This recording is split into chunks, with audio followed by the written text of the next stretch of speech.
Good morning students. आज हम यहाँ एक नया लेसन स्टार्ट करने जा रहे हैं जिसका नाम है गुरुत्वाकर्षण, जिसे हम ग्रेविटेशन कहते हैं। हम सभी ने अनुभव किया होगा और हम सब देखते भी हैं कि जब किसी वस्तु को ऊंचाई से गिराया जाता है तो वह पृथ्वी की ओर ही गिरती है। क्यों? क्योंकि पृथ्वी का जो केंद्र बिंदु है, जो सेंटर ऑफ ग्रेविटी है, पृथ्वी का जो केंद्र है, वो किसी भी गिरती हुई वस्तु को अपनी ओर आकर्षित करता है, अपनी ओर खींचता है। पृथ्वी का केंद्र बिंदु पृथ्वी पर की सतह पर या पृथ्वी पर गिरती हुई किसी भी वस्तु को या पृथ्वी की सतह पर रखी हुई किसी भी वस्तु को अपनी ओर खींचता है। इस खींचने की क्षमता को पृथ्वी के केंद्र बिंदु द्वारा इस खींचने की जो क्षमता है, इसे हम यहाँ पृथ्वी का गुरुत्वाकर्षण अर्थात ग्रेविटेशन फोर्स कहते हैं। हम जानते हैं कि सभी ग्रह सूर्य के चारों ओर चक्कर लगाते हैं, अर्थात पृथ्वी सूर्य के चारों ओर चक्कर लगाती है एक वृत्ताकार पथ पर। तो यहाँ क्या होता है, जब पृथ्वी सूर्य के चारों ओर चक्कर लगाती है तो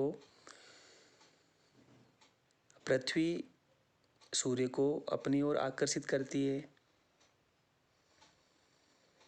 और सूर्य भी पृथ्वी को अपनी ओर आकर्षित करता है, क्योंकि दोनों एक भारी पिंड हैं और दोनों का सेंटर ऑफ ग्रेविटी है।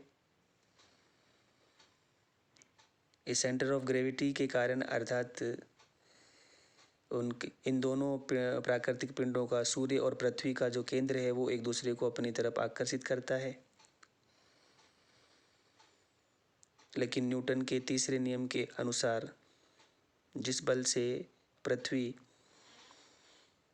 को सूर्य खींचता है, उसी बल से पृथ्वी भी सूर्य को अपनी ओर खींचती है। तो क्रिया प्रतिक्रिया के नियम के अनुसार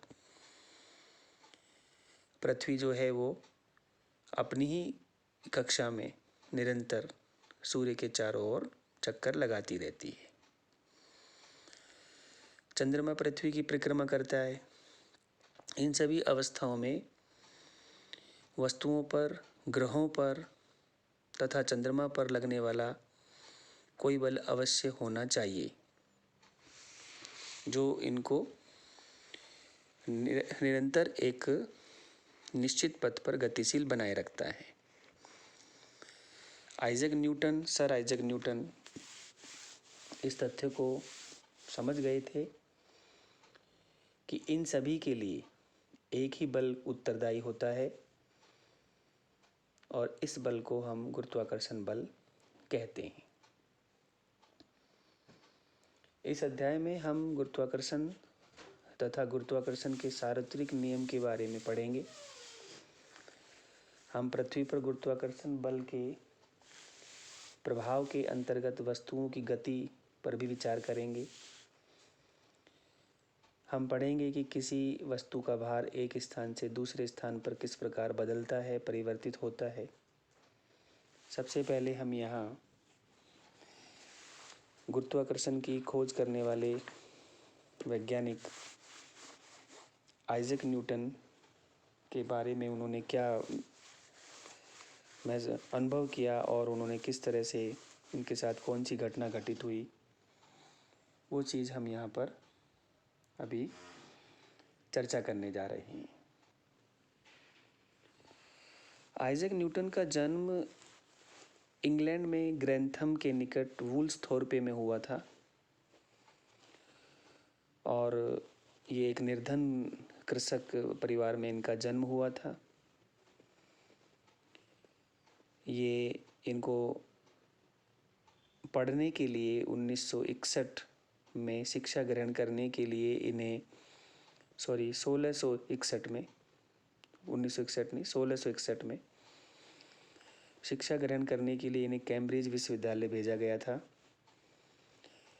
लेकिन सन 1665 में कैम्ब्रिज में प्लेग फैल गया, महामारी फैल गई और न्यूटन को 1 वर्ष की छुट्टी मिल गई।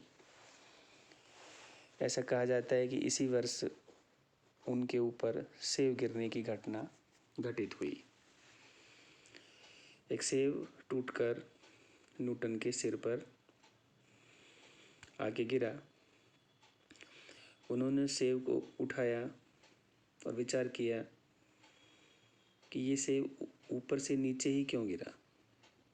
जब उन्होंने उस सेब को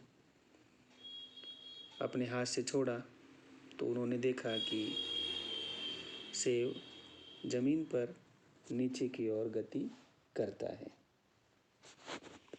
इस घटना ने न्यूटन को चंद्रमा को उसकी कक्षा में बनाए रखने वाले बल तथा गुरुत्व बल के बीच संबंध की संभावना की खोज करने के लिए प्रेरित किया। इससे उन्होंने गुरुत्वाकर्षण का सार्वत्रिक नियम खोज निकाला। ये गुरुत्वाकर्षण का सार्वत्रिक नियम क्या है, इस पर अब हम यहाँ चर्चा करेंगे। न्यूटन के गुरुत्वाकर्षण के सार्वत्रिक नियम को समझने के लिए हम यहाँ इसको एक उदाहरण के माध्यम से इस चीज़ को समझते हैं। न्यूटन ने अपने इस गुरुत्वाकर्षण के सार्वत्रिक नियम के अंतर्गत बताया कि विश्व का प्रत्येक पिंड अन्य पिंड को एक बल से आकर्षित करता है जो दोनों पिंडों के द्रव्यमानों के गुणनफल के समानुपाती होता है। ये लगने वाला आकर्षण बल अर्थात डायरेक्टली प्रोपोर्शनल होता है दोनों पिंडों के द्रव्यमानों के समानुपाती, तथा उनके बीच की दूरी के वर्ग के व्युत्क्रमानुपाती होता है अर्थात इन्वर्सली प्रोपोर्शनल होता है। यह बल दोनों पिंडों को मिलाने वाली रेखा की दिशा में लगता है। ये नियम न्यूटन का गुरुत्वाकर्षण का सार्वत्रिक नियम कहलाता है। इस नियम को हम इस प्रकार समझ सकते हैं। यहाँ जो चित्र में दिखाए अनुसार ए और बी दो वस्तुएं हैं, दो पिंड हैं, दो कण हैं जिनका द्रव्यमान ए का m1 और बी का m2 है। ये दोनों पिंड इनके केंद्र से जो दूरी है, इनके किनारों से नहीं लेनी है, केंद्र से दूरी लेनी है। ए के केंद्र से और बी के केंद्र से जो इनकी दूरी है वो r है। यहाँ ए पिंड बी पर F बल लगाता है और बी पिंड भी ए पर F बल लगाता है। तो न्यूटन के गुरुत्वाकर्षण के सार्वत्रिक नियम के अनुसार दोनों पिंडों के बीच जो बल लगेगा वो उनके द्रव्यमानों के गुणनफल के समानुपाती होगा।